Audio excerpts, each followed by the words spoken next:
Welcome to the deep dive. Today, we've got a slightly different task ahead of us.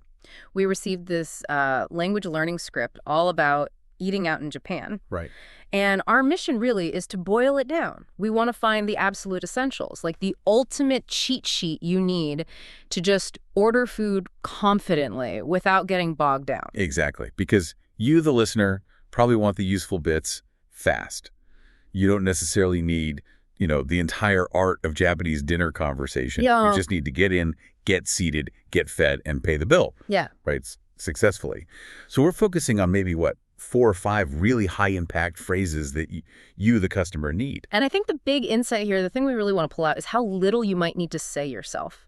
Because the trained staff, they often handle the more complex parts of the chat. That's the core idea. Yeah. So let's jump in. Start of the journey.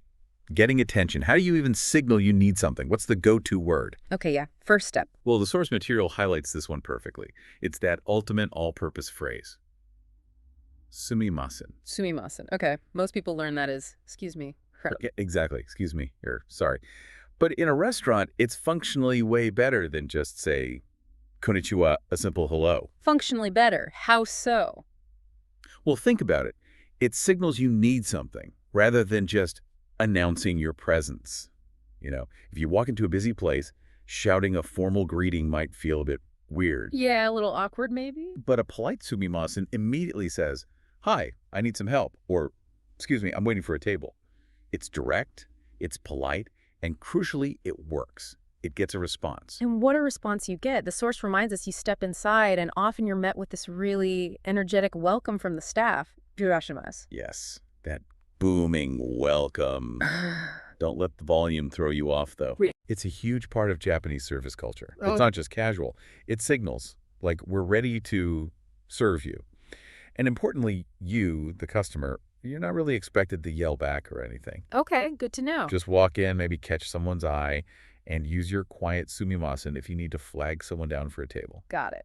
So that sets the tone. Polite, maybe a bit formal from their side. So, okay, we've used sumimasen, we've been seated. What's the next hurdle? Getting the menu. Yep, the menu.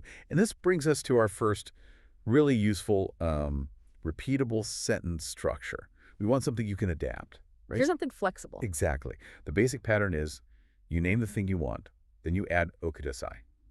It basically means, can I have X, please? Okay, simple enough. Object plus okudasai. So for the menu, which is menu. You'd say menu okudasai. Perfect. You just slot in the noun, menu, make the request. It's clean, it's polite.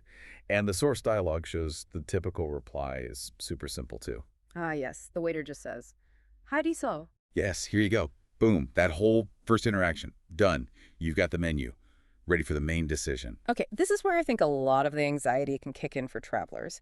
You're looking at this menu, maybe lots of Japanese characters. You probably haven't memorized every single dish name. How do you actually order what looks good? Right. And this is where we find probably the most crucial phrase for any restaurant visit. It's the pointing cheat code, basically. The pointing cheat code, I like that. What is it? Kore o kudasai. Kore o kudasai. Okay, translates to? I'll have this one, please. Or simply this, please. It's unbelievably efficient. Ah, so you just point. You point. At the picture on the menu, maybe the plastic food model outside, you say "Kore o kudasai," and bam, order placed. You completely skip the whole problem of trying to pronounce, katsudon correctly or remembering the word for grilled eel. That feels almost too easy. Is it rude? Like, am I just being a lazy tourist pointing like a little kid? That's a really fair question. It's something people worry about. But think back to our mission. Functional, confidence, but also being respectful. Right. Using Kore o kudasai is respectful because you're making the effort to ask in Japanese. Even if it's simple, you're not just pointing silently or speaking English loudly. Okay, that makes sense. And honestly, staff often expect it, especially with menus that have pictures or those famous plastic food displays. It makes their job easier too. It clarifies the order instantly. Yeah. So it's not lazy, it's strategic. Strategic pointing. I love it. Okay, so koreo kudasai is our hero phrase.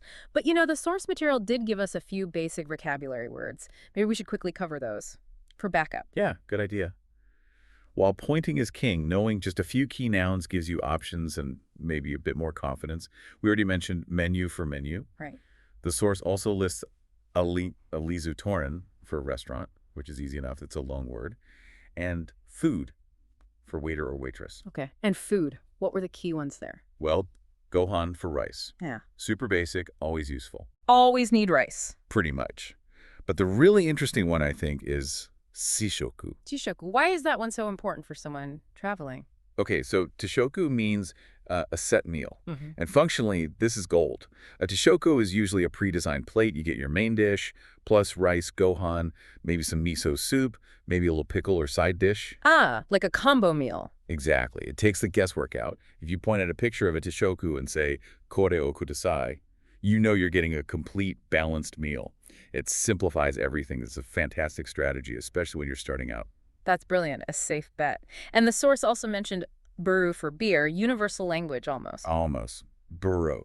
So yeah, if you know these few nouns, buru, tishoku, maybe gohan if you need extra rice, you can use that same structure we talked about. Noun o kudasai, so buru o kudasai. Exactly. See, you have options. Pointing is plan A, but you have backups.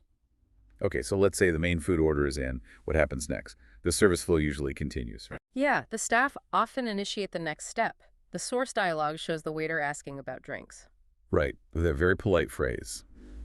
Onomimono wa ikaga desu ka? Which means? Basically, would you like something to drink? Or how about a drink? It's quite formal, ikaga desu ka? Okay, so they asked me that. What if I just want water? That's super common. Very common. Now, you could just say mizu for water, Mm. but the source points out the more polite, preferred way. Ah, this must be where that little O comes in again. Omizu o kudasai. Exactly. Omizu o kudasai. Water, please. Can we talk about that O for a second? Uh-huh. Because it's subtle but tells you a lot. Yeah, please do. It seems important. It is. So mizu is just the plain word for water. Adding that honorific prefix o, making it omizu, shows respect. It's not just respecting the waiter by asking politely with kudasai. It's almost like you're respecting the water itself, or at least elevating the request. Huh. Interesting. And so it makes the whole thing sound more polished. Totally. It shows you've got a bit more awareness of the politeness levels in Japanese, even if your grammar isn't perfect elsewhere. It makes a really good impression. It's one of those small things that boosts your confidence, too, knowing you use the slightly better form. That's a great insight. Those little nuances make a difference. Okay, so I've ordered my food, maybe pointed, asked for omizu. What's the signal from the staff that they've understood everything? You'll often hear this very professional, very reassuring phrase. Listen for kashikomari mashita. Kashikomari mashita, that sounds quite formal. It is. It's a step above a simple okay or got it. It means something like certainly or understood, often used in service contexts. It conveys, I have respectfully received and understood your request. Hearing that is like a confirmation order locked in. Okay, that is reassuring. You know it's been heard correctly. Right, let's fast forward. We've enjoyed the meal. It was delicious, maybe thanks to our Tishoku strategy. Hopefully. We're full, happy, time to leave. We need the final piece of the puzzle, asking for the bill. Yes, the third essential action phrase. You need to signal you're ready to pay. For this, you use Okaike onegai shimasu. Okaike onegai shimasu. Check, please. Check, please. Simple, direct, polite, does the job perfectly. It's the standard way to close things out. And then typically, the staff will bring the bill, and the source dialogue ends with their final thanks. Yep. Arigatou gozaimasu. Yes, thank you very much. And you've done it. You've navigated the whole meal using just a few key phrases. Okay, so let's distill this right down. If you listening right now are thinking, okay, what do I absolutely have to remember? What's the core cheat sheet? We've landed on 3 critical phrases, haven't we? 3 main action steps for you, the customer. These are the pillars. Getting attention for anything walking in, needing something during the meal, asking a question. Sumimasen. Sumimasen, got it. Number 2, ordering pretty much anything you can see or point to on the menu. Kore o kudasai. Kore o kudasai. The pointing phrase. And number 3, finishing up and asking for the bill. Akade, okaike onegai shimasu. Okaike onegai shimasu. The check. Master those 3, and you can handle the essential start, middle, and end of the transaction from your side. That should give you a massive confidence boost. It really should. It feels manageable. And I just want to circle back to that core insight we mentioned earlier, because looking at the source dialogue makes it so clear. Compare the customer lines. Right. The customer basically says, sumimasen. Kore o kudasai. Okaige wa onegai shimasu. Super short, functional. Now look at the waiter's lines again. Irashimasu. That big welcome. Onomimono wa ikaga desu ka? That polite, formal question about drinks. Kashikomarimashita, that respectful confirmation. Ah, I see the pattern. The staff's language is more elaborate, more formal, uses more complex structures. Exactly. The takeaway is, the service staff are trained professionals. They handle the heavier linguistic lifting, the initiating, the formal invitations, the confirmations.